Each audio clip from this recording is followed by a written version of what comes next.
Syria में अब super powers का युद्ध तय हो गया है। कमांडर अबू मोहम्मद अल जुलानी ने अभी तक सीरिया पर कब्जे का ऐलान भी नहीं किया था। उनके लड़ाके सीरिया की राजधानी दमिश्क पर जीत का जश्न ही मना रहे थे कि सीरिया पर बम बरसने लगे। जीत का जश्न शांत हो गया। सीरिया में अमेरिका आ गया। धमाके के साथ जंगी जेट से बम बरसाकर 75 ठिकाने दहलाकर सुपर पावर ने दिखा दिया कि जब वो दुश्मन को मारता है तो उसे रोने भी नहीं देता। अमेरिका तब तक मारता है जब तक दुश्मन का दम न उखड़ जाए। सुपर पावर ने सीरिया महायुद्ध का ट्रेलर दिखाया है, वो भी पुतिन को। बशर अल असद को पनाह देने वाले पुतिन कुछ करते उससे पहले अमेरिका ने सीरिया में एंट्री ले ली है। अमेरिका ने पहले ही साफ कर दिया था कि वो सीरिया पर नजर बनाए हुए है। कब और कैसे चोट पहुंचानी है, किसे मारकर पुतिन को मैसेज देना है, अब ये भी साफ हो गया है। अमेरिकी सेंट्रल कमांड ने ऐलान किया है विद्रोही लड़ाकों के 75 अड्डे पर 140 बम बरसाए गए हैं। पेंटागन के मुताबिक सभी हमले सटीक और अचूक थे। अमेरिका के दुश्मनों को भारी नुकसान पहुंचा है, जिसके साथ ही सुपर पावर का सीरिया में ऑपरेशन रिलॉन्च हो गया है। अमेरिका ने अपने ऑपरेशन इनहेरेंट रिजॉल्व की नई सीरीज में कुर्द नेतृत्व वाली सीरियन डेमोक्रेटिक फोर्सेस को भी साथ में जोड़ रखा है। कुर्द फाइटर्स की बशर से कट्टर दुश्मनी है।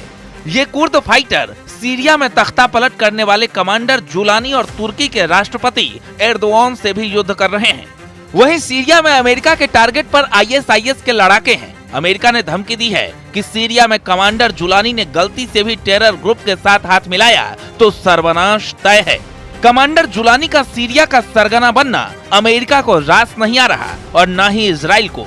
एक तरह अमेरिका ने सीरिया में बम बरसाए तो इधर महज 10 घंटे के अंदर इजराइल ने कमांडर जुलानी के इलाकों पर 100 से ज्यादा हमले कर दिए हैं।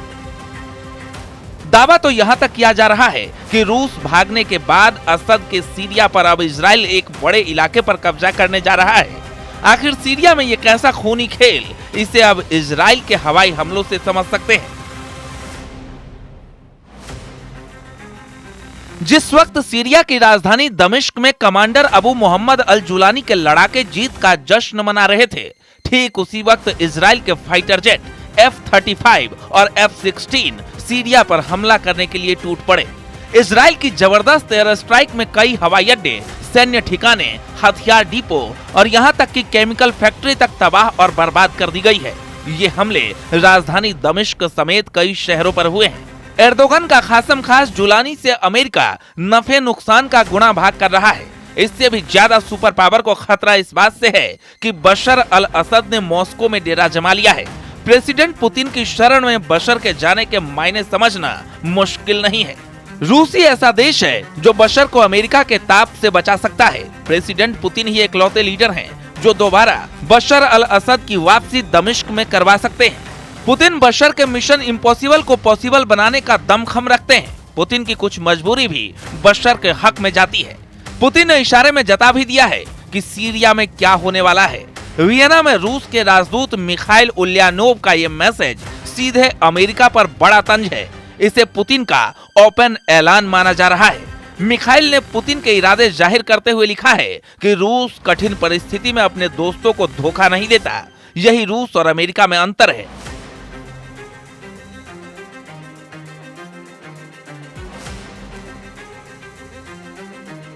चलिए अब ये वीडियो देखिए। कमांडर जुलानी के लड़ाके जिस जेल का गेट खोल रहे हैं, इसे सीरिया का नर्क लोक कहते हैं। इस जेल में सीक्रेट बंकर है, टॉर्चर सेल है, फांसी घर है। सीरिया की सैदनाया जेल के एक एक कोठरी खूनी नरसंहार की गवाह है। धरती के नीचे 3 तल्ले में फैली इस सुरंगनुमा जेल से जुड़े दिल दहलाने वाले किस्से हैं।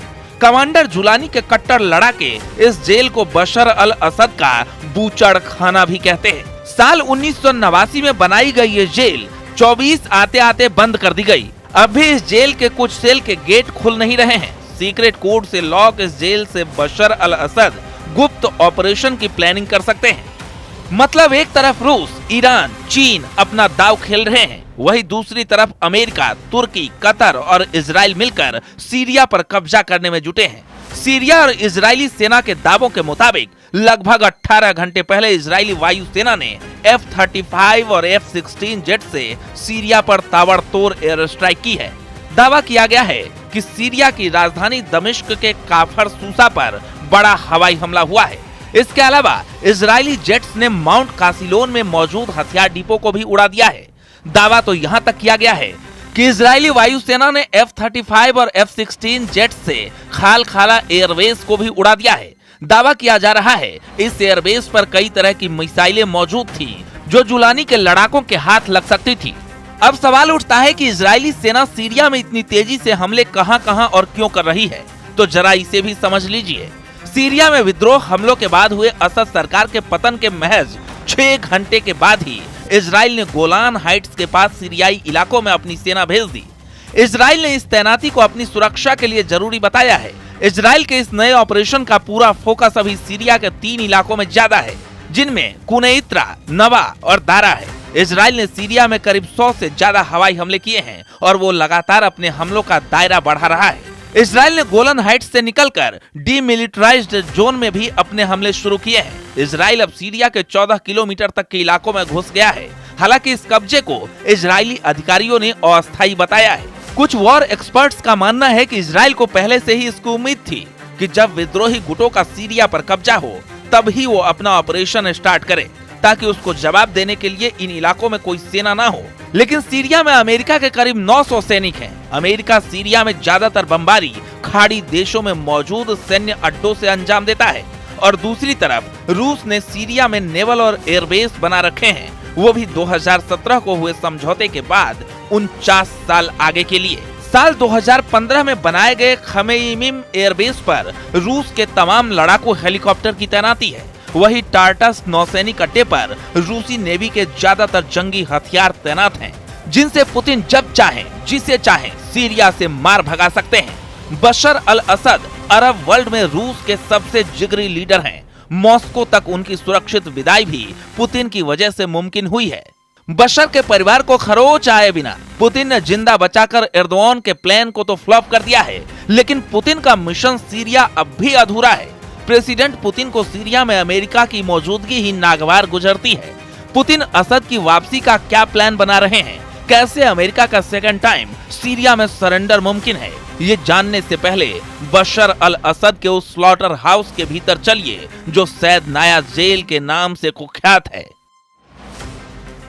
कुल मिलाकर हालात ये हो गए हैं कि सीरिया के राष्ट्रपति रहे असद मॉस्को में पुतिन के रहमो करम पर बाकी जिंदगी काटेंगे और इधर जुलानी अब इजराइल के साथ साथ पूरे मिडिल ईस्ट के लिए एक बड़ा खतरा बन गया है।